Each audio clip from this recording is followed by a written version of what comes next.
पिछले दिनों देश में लोग छावा फिल्म देखकर सवाल पूछ रहे थे कि 300 साल पहले औरंगजेब ने क्या किया था और क्यों किया था। लेकिन उत्तराखंड में सवाल पूछा जा रहा था कि कौन जाति के लोग कहां से आए थे। सवाल राज्य के एक मंत्री प्रेमचंद अग्रवाल के विधानसभा में दिए गए वक्तव्य के संदर्भ में उठाया जा रहा था, जिसमें उन्होंने पहाड़ के लोगों के लिए अपशब्द इस्तेमाल करते हुए कहा था कि यहां कोई राजस्थान से आया है, कोई मध्य प्रदेश से। प्रेमचंद अग्रवाल के इस बयान को लेकर लोगों के स्वाभिमान को ठेस पहुंचनी ही थी, लिहाजा विरोध हुआ और जमकर हुआ। लेकिन इस विरोध से कुछ हासिल नहीं हुआ। क्या आप जानते हैं कि स्वाभिमान को लेकर शुरू हुआ यह विरोध सामाजिक सौहार्द पर एक जोरदार प्रहार के साथ मृत्युशैया पर क्यों चला गया? दरअसल सत्ता के लिए यही मुफीद था।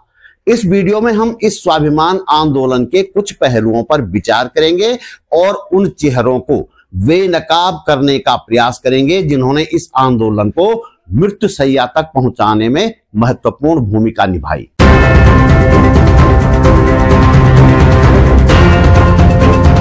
नमस्कार, बात बोलेगी चैनल पर आपका स्वागत। मेरा नाम है त्रिलोचन भट्ट और मैं करता हूं जन सरोकारों की बात। वीडियो अंत तक जरूर देखिएगा और लाइक कर दीजिएगा। आपका ये छोटा सा सहयोग मेरे लिए महत्वपूर्ण है। हम धर्म, जाति, लिंग, भाषा और क्षेत्र के आधार पर किसी के साथ भेदभाव नहीं करते। यह हमारे संविधान की भावना है। मंत्री जी ने विधानसभा में एक तरह से संविधान की इस भावनाओं को अपमानित किया था। इसके विरोध में जो आंदोलन हुआ और आंदोलन का जो हश्र हुआ, उस पर आने से पहले एक सवाल है मेरा। ऋषिकेश में मेयर चुनाव को लेकर जो किया गया, जिस तरह से प्रचार अभियान चलाया गया, उसमें क्षेत्र के आधार पर लोगों को बांटा जा रहा था कि नहीं? मेरे इस सवाल से कुछ लोग असहज हो सकते हैं, वीडियो छोड़कर जा सकते हैं, चैनल के कुछ सब्सक्राइबर कम भी हो सकते हैं। कोई बात नहीं, सच्चाई तो कहनी ही पड़ेगी मुझे, क्योंकि सच्चाई सुनने की इच्छा रखने वालों की संख्या भी कम नहीं है। मुझे विश्वास है कि कुछ लोग मुझे इस सच के कारण अनसब्सक्राइब करेंगे तो कुछ सब्सक्राइब भी जरूर करेंगे। तो बताइए ना, ऋषिकेश मेयर के चुनाव में जो किया गया वह क्या क्षेत्रवाद नहीं था? फिर कहता हूं कि उम्मीदवार की योग्यता को आगे रखकर चुनाव लड़ा जाता तो सफलता मिल सकती थी, लेकिन शॉर्टकट सफलता के लिए संविधान की धज्जियां उड़ाई गई, क्षेत्रवाद जमकर किया गया। अब प्रेमचंद अग्रवाल के खिलाफ हुए आंदोलन पर नजर डालें। जब उन्होंने विधानसभा में गलत शब्दों का इस्तेमाल किया तो उत्तराखंड के और खासकर पहाड़ के हर व्यक्ति ने विरोध किया। अचानक पता चला कि कुछ लोगों ने इस मामले में आंदोलन शुरू कर दिया है। ऐसा आंदोलन करने की वास्तव में बहुत जरूरत थी, लेकिन सवाल यह है कि उत्तराखंड के सवालों को लेकर लगातार संघर्ष करने वाले कितने लोगों से पूछा गया?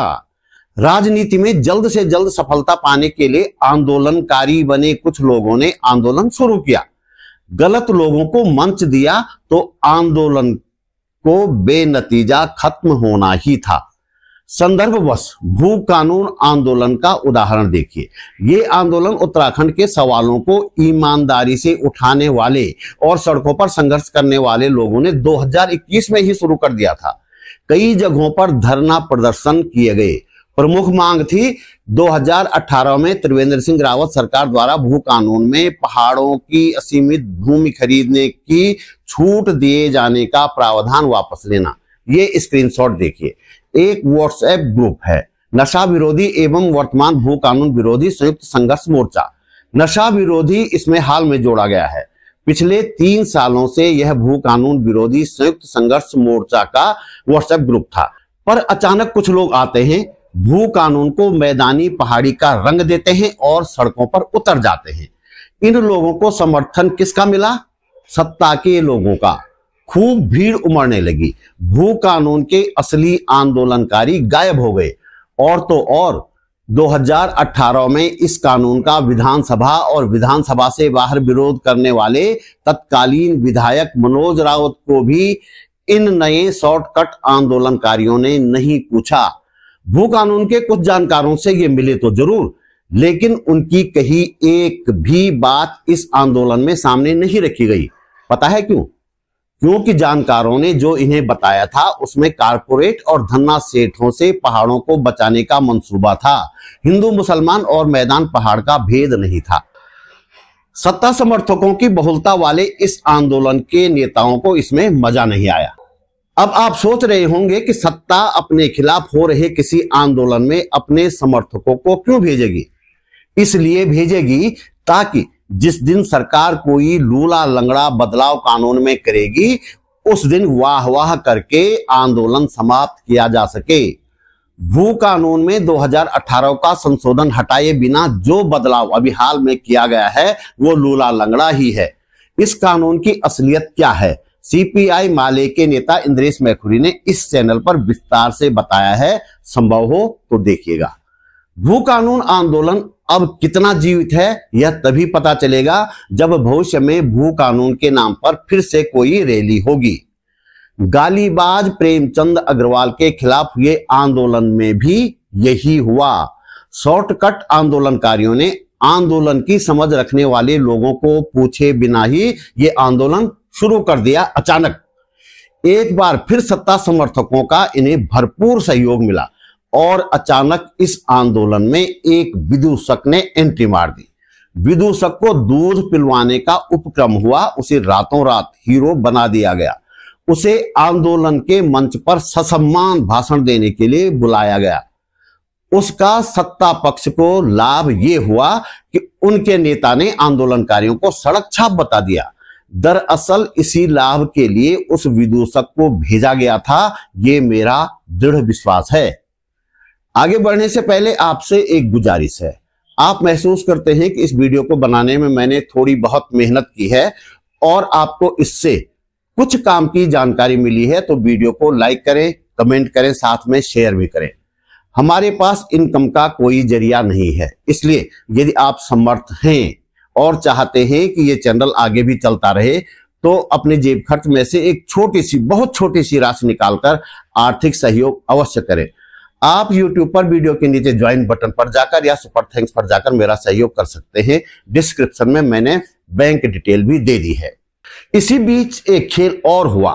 प्रधानमंत्री नरेंद्र मोदी का 6 मार्च को हर्षिल मुखबा दौरा तय हुआ था। अचानक कहीं से आह्वान हुआ कि 6 मार्च को प्रेमचंद अग्रवाल के खिलाफ गैरसैंण चलो। ये आह्वान किसकी तरफ से था और गैरसैंण जाने का क्या औचित्य था, यह किसी समझदार की समझ में तो नहीं आया। विरोध प्रदर्शन जिस तरीके से हो रहा था प्रेमचंद के अग्रवाल के खिलाफ, उसे देखते हुए तो हर्षिल की तरफ कूच किया जाना चाहिए था जहां प्रधानमंत्री आ रहे थे। जहां जहां पुलिस लोगों को रोकती वहां वहां विरोध प्रदर्शन होता, बड़ा संदेश जाता, लेकिन सबको गैरसैंण भेज दिया गया, बिल्कुल उल्टी दिशा में। यह संयोग था या प्रयोग, इस बारे में मैं कुछ कह पाने की स्थिति में नहीं हूं। भारत के संविधान में एक महत्वपूर्ण भावना यह भी है कि हम ऐसी नीतियां और व्यवहार को विकसित नहीं होने देते जो हम भारत के लोगों के बीच वैमनस्य और असहिष्णुता पैदा करे। लेकिन गैरसैंण में क्या हुआ? प्रेमचंद अग्रवाल की खिलाफत करते करते पूरे अग्रवाल समाज को निशाने पर ले लिया गया। जब कुछ लोगों ने अपने अपने स्तर पर इस बात का विरोध किया तो लगा कि चलो किसी ने गलत बात कही है, तो कुछ उसका विरोध भी कर रहे हैं। लेकिन फिर क्या देखता हूं कि विरोध करने वाले अपनी बात में किंतु परंतु लगाने लगे हैं। कहा जाने लगा कि अग्रवाल व्यापारियों ने प्रेमचंद का विरोध क्यों नहीं किया। ऋषिकेश के वालों की बात हो रही थी।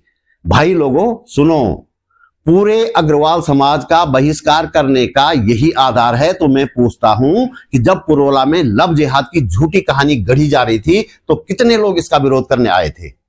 और जब अगस्त मुनि में दर्शन भारती नाम का एक व्यक्ति एक मुसलमान व्यवसायी को इसलिए धमका रहा था कि उसने अपनी दुकान का नाम गढ़वाल रखा है और उसके बोर्ड को पुतवा रहा था, तब कितने लोगों ने दर्शन भारती का विरोध किया था। लेकिन सुनो, पैमाना ये नहीं है।